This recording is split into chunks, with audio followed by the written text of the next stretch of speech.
कर्ज से निवारण के लिए कुबेर अष्टलक्ष्मी मंत्र का महत्व काफी माना जाता है। यह मंत्र देवी लक्ष्मी और भगवान कुबेर की कृपा पाने के लिए जप किया जाता है।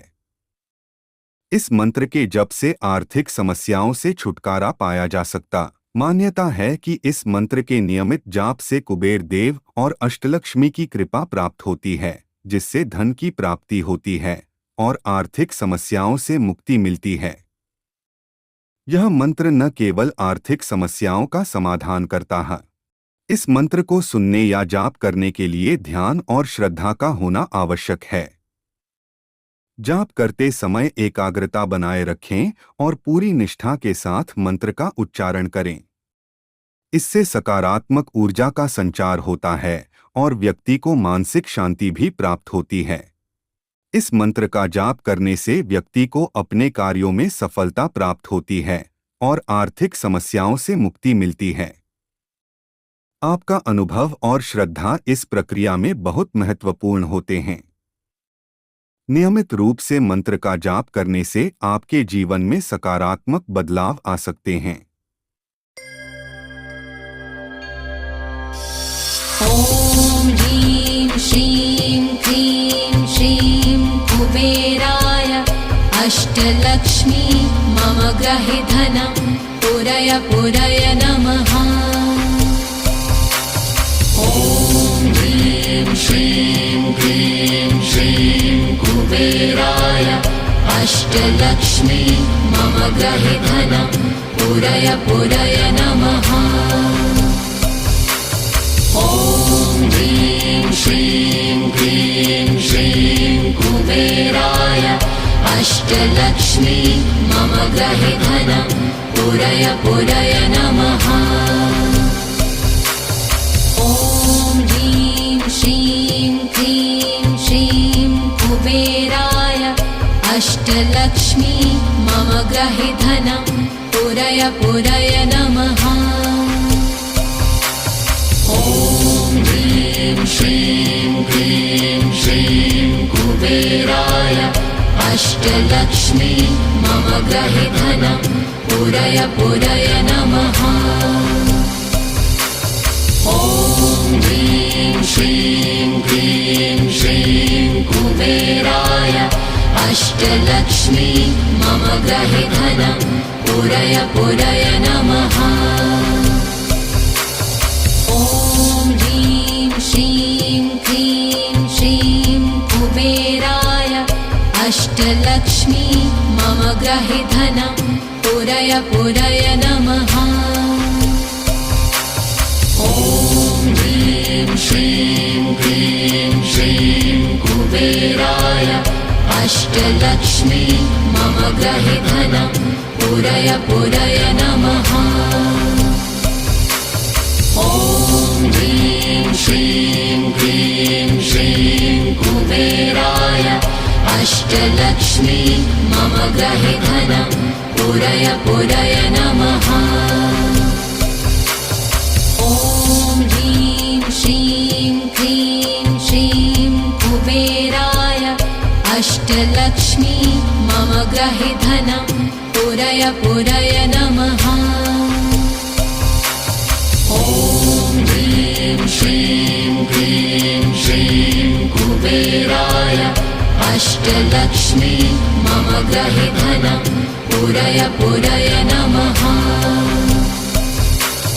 ओम ह्रीं श्रीं क्रीं श्रीं कुबेराय अष्टलक्ष्मी मम ग्रहे धनं पुरय पुरय नमः। ओम ह्रीं श्रीं क्रीं श्रीं कुबेराय अष्टलक्ष्मी मम ग्रहे धनं पुरय पुरय नमः। ओम ह्रीं श्रीं क्रीं श्रीं कुबेराय अष्टलक्ष्मी मम ग्रहे धनं पुरय पुरय नमः। ओम ह्रीं श्रीं क्रीं श्रीं कुबेराय अष्टलक्ष्मी मम ग्रहे धनं पुरय पुरय नमः।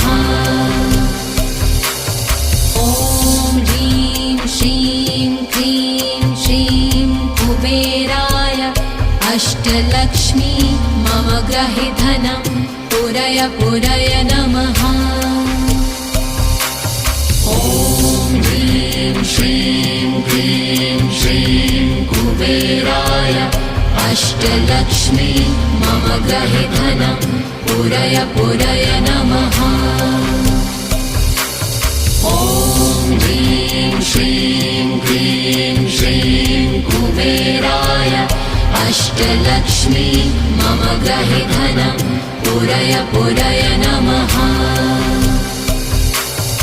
ॐ ह्रीं श्रीं क्लीं श्रीं कुबेराय अष्टलक्ष्मी मम गृहे धनं पूरय पूरय नमः ॐ ह्रीं श्रीं क्लीं श्रीं कुबेराय अष्टलक्ष्मी मम गृहे धनं पूरय पूरय नमः ॐ ह्रीं श्रीं क्लीं श्रीं कुबेराय अष्टलक्ष्मी मम गृहे धनं पूरय पूरय नमः ॐ ह्रीं श्रीं क्लीं श्रीं कुबेराय अष्टलक्ष्मी मम गृहे धनं पूरय पूरय नमः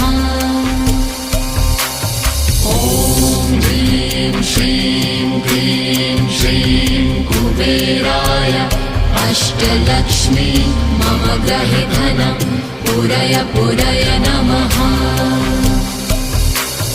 ॐ ह्रीं श्रीं क्लीं श्रीं कुबेराय अष्टलक्ष्मी मम गृहे धनं पूरय पूरय नमः ॐ ह्रीं श्रीं क्लीं श्रीं कुबेराय अष्टलक्ष्मी मम गृहे धनं पूरय पूरय नमः ॐ ह्रीं श्रीं क्लीं श्रीं कुबेराय अष्टलक्ष्मी मम गृहे धनं पूरय पूरय नमः ॐ ह्रीं श्रीं क्लीं श्रीं कुबेराय अष्टलक्ष्मी मम गृहे धनं पूरय पूरय नमः ॐ ह्रीं श्रीं क्लीं श्रीं कुबेराय अष्टलक्ष्मी मम गृहे धनं पूरय पूरय नमः ॐ ह्रीं श्रीं क्लीं श्रीं कुबेराय अष्टलक्ष्मी मम गृहे धनं पूरय पूरय नमः ॐ ह्रीं श्रीं क्लीं श्रीं कुबेराय अष्टलक्ष्मी मम गृहे धनं पूरय पूरय नमः ॐ ह्रीं श्रीं क्लीं श्रीं कुबेराय अष्टलक्ष्मी मम गृहे धनं पूरय पूरय नमः ॐ ह्रीं श्रीं क्लीं श्रीं कुबेराय अष्टलक्ष्मी मम गृहे धनं पूरय पूरय नमः ॐ ह्रीं श्रीं क्लीं श्रीं कुबेराय अष्टलक्ष्मी मम गृहे धनं पूरय पूरय नमः ॐ ह्रीं श्रीं क्लीं श्रीं कुबेराय अष्टलक्ष्मी मम गृहे धनं पूरय पूरय नमः ॐ ह्रीं श्रीं क्लीं श्रीं कुबेराय अष्टलक्ष्मी मम गृहे धनं पूरय पूरय नमः ॐ ह्रीं श्रीं क्लीं श्रीं कुबेराय अष्टलक्ष्मी मम गृहे धनं पूरय पूरय नमः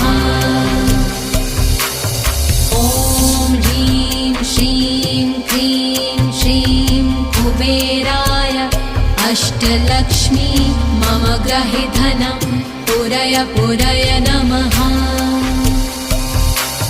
ॐ ह्रीं श्रीं क्लीं श्रीं कुबेराय अष्टलक्ष्मी मम गृहे धनं पूरय पूरय नमः। ॐ ह्रीं श्रीं क्लीं श्रीं कुबेराय अष्टलक्ष्मी मम गृहे धनं पूरय पूरय नमः। ॐ ह्रीं श्रीं क्लीं श्रीं कुबेराय अष्टलक्ष्मी मम गृहे धनं पूरय पूरय नमः। ॐ ह्रीं श्रीं क्लीं श्रीं कुबेराय अष्टलक्ष्मी मम गृहे धनं पूरय पूरय नमः। ॐ ह्रीं श्रीं क्लीं श्रीं कुबेराय अष्टलक्ष्मी मम गृहे धनं पूरय पूरय नमः। ॐ ह्रीं श्रीं क्लीं श्रीं कुबेराय अष्टलक्ष्मी मम गृहे धनं पूरय पूरय नमः। ॐ ह्रीं श्रीं क्लीं श्रीं कुबेराय अष्टलक्ष्मी मम गृहे धनं पूरय पूरय नमः। ॐ ह्रीं श्रीं क्लीं श्रीं कुबेराय अष्टलक्ष्मी मम गृहे धनं पूरय पूरय नमः। ॐ ह्रीं श्रीं क्लीं श्रीं कुबेराय अष्टलक्ष्मी मम गृहे धनं पूरय पूरय नमः। ॐ ह्रीं श्रीं क्लीं श्रीं कुबेराय अष्टलक्ष्मी मम गृहे धनं पूरय पूरय नमः। ॐ ह्रीं श्रीं क्लीं श्रीं कुबेराय अष्टलक्ष्मी मम गृहे धनं पूरय पूरय नमः। ॐ ह्रीं श्रीं क्लीं श्रीं कुबेराय अष्टलक्ष्मी मम गृहे धनं पूरय पूरय नमः। ॐ ह्रीं श्रीं क्लीं श्रीं कुबेराय अष्टलक्ष्मी मम गृहे धनं पूरय पूरय नमः। ॐ ह्रीं श्रीं क्लीं श्रीं कुबेराय अष्टलक्ष्मी मम गृहे धनं पूरय पूरय नमः। ॐ ह्रीं श्रीं क्लीं श्रीं कुबेराय अष्टलक्ष्मी मम गृहे धनं पूरय पूरय नमः। ॐ ह्रीं श्रीं क्लीं श्रीं कुबेराय अष्टलक्ष्मी मम गृहे धनं पूरय पूरय नमः। ॐ ह्रीं श्रीं क्लीं श्रीं कुबेराय अष्टलक्ष्मी मम गृहे धनं पूरय पूरय नमः। ॐ ह्रीं श्रीं क्लीं श्रीं कुबेराय अष्टलक्ष्मी मम गृहे धनं पूरय पूरय नमः। ॐ ह्रीं श्रीं क्लीं श्रीं कुबेराय अष्टलक्ष्मी मम गृहे धनं पूरय पूरय नमः। ॐ ह्रीं श्रीं क्लीं श्रीं कुबेराय अष्टलक्ष्मी मम गृहे धनं पूरय पूरय नमः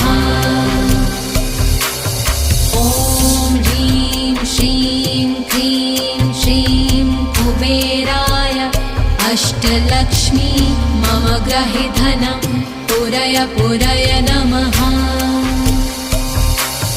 ॐ ह्रीं श्रीं क्लीं श्रीं कुबेराय अष्टलक्ष्मी मम गृहे धनं पूरय पूरय नमः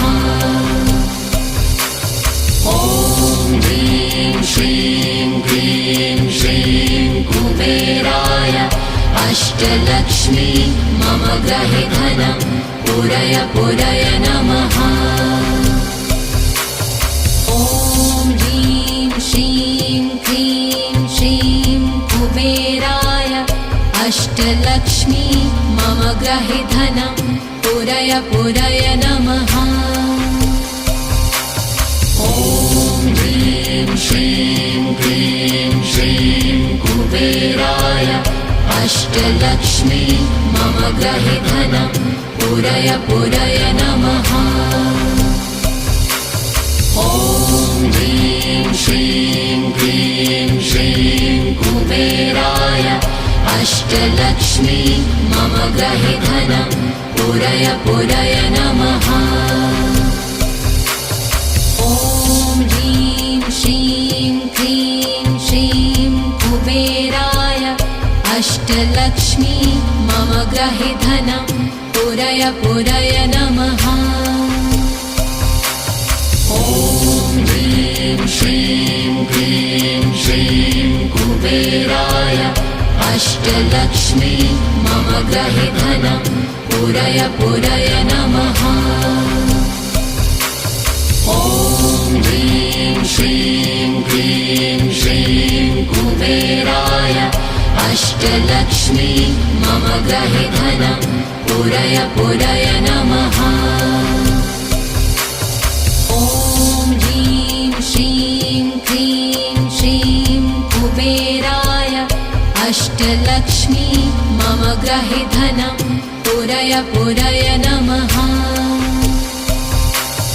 ॐ ह्रीं श्रीं क्लीं श्रीं कुबेराय अष्टलक्ष्मी मम गृहे धनं पूरय पूरय नमः ॐ ह्रीं श्रीं क्लीं श्रीं कुबेराय अष्टलक्ष्मी मम गृहे धनं पूरय पूरय नमः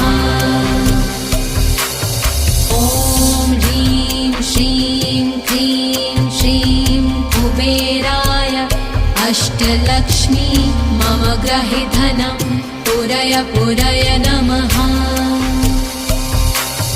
ॐ ह्रीं श्रीं क्लीं श्रीं कुबेराय अष्टलक्ष्मी मम गृहे धनं पूरय पूरय नमः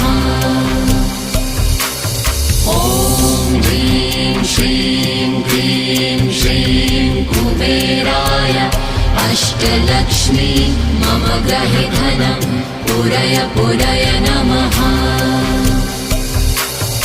ॐ ह्रीं श्रीं क्लीं श्रीं कुबेराय अष्टलक्ष्मी मम गृहे धनं पूरय पूरय नमः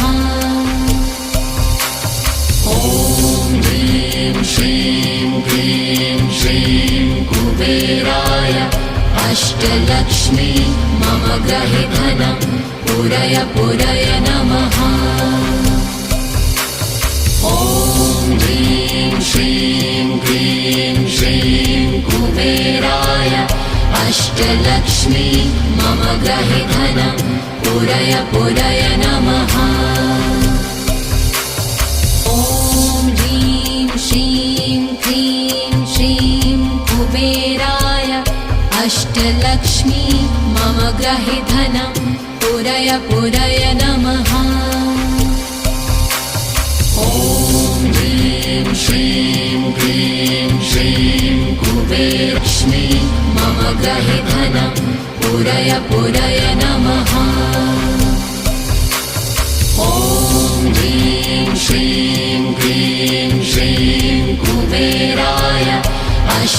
अष्टलक्ष्मी मम गृहे धनं पूरय पूरय नमः।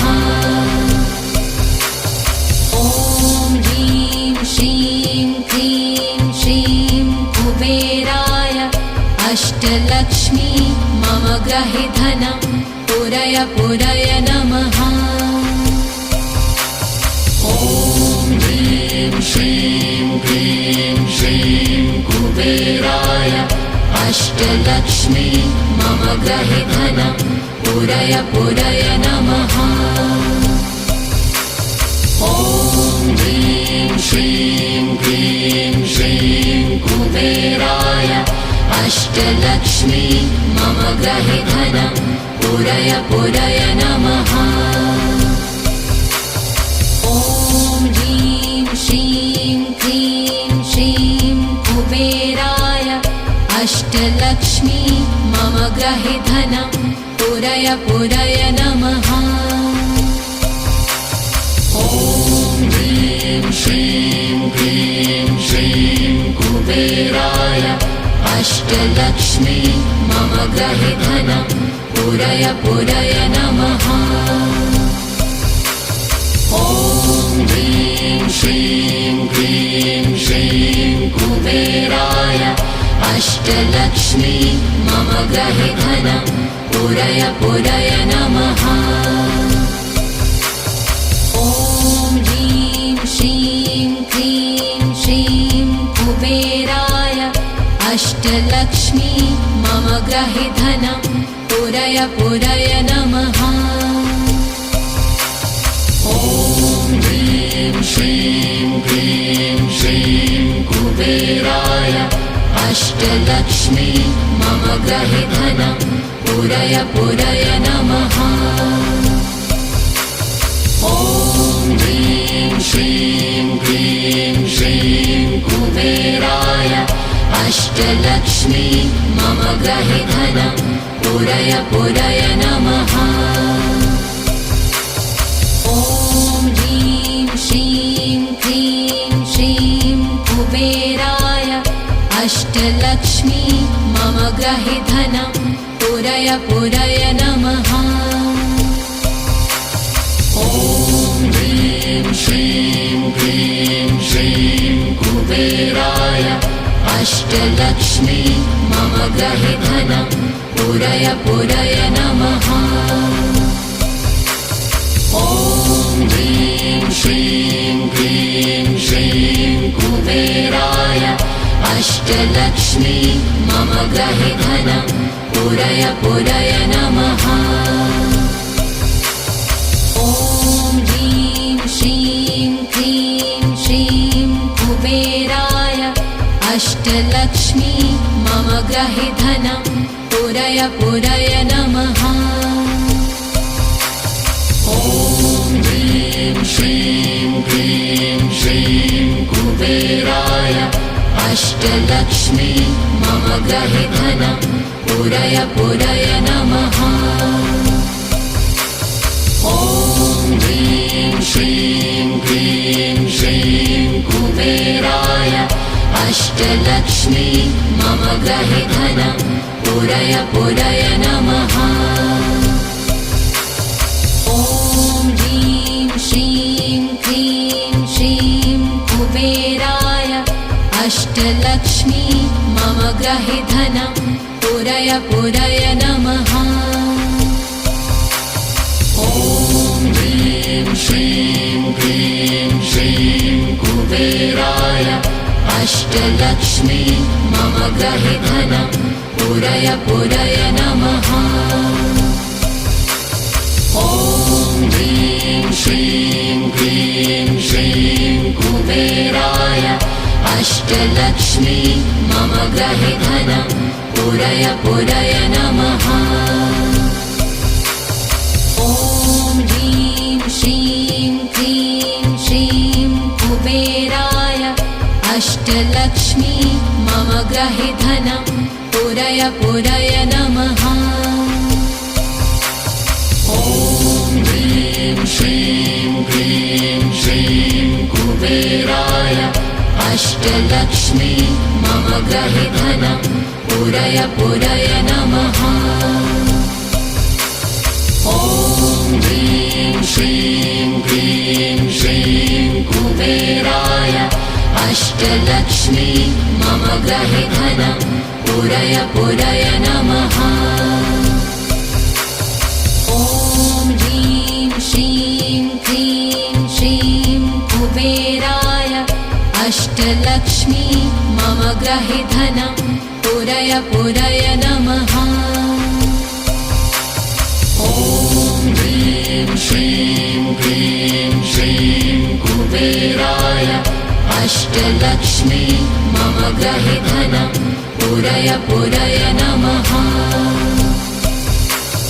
ॐ ह्रीं श्रीं क्लीं श्रीं कुबेराय अष्टलक्ष्मी मम गृहे धनं पूरय पूरय नमः ॐ ह्रीं श्रीं क्लीं श्रीं कुबेराय अष्टलक्ष्मी मम गृहे धनं पूरय पूरय नमः ॐ ह्रीं श्रीं क्लीं श्रीं कुबेराय अष्टलक्ष्मी मम गृहे धनं पूरय पूरय नमः ॐ ह्रीं श्रीं क्लीं श्रीं कुबेराय अष्टलक्ष्मी मम गृहे धनं पूरय पूरय नमः ॐ ह्रीं श्रीं क्लीं श्रीं कुबेराय अष्टलक्ष्मी मम गृहे धनं पूरय पूरय नमः ॐ ह्रीं श्रीं क्लीं श्रीं कुबेराय अष्टलक्ष्मी मम गृहे धनं पूरय पूरय नमः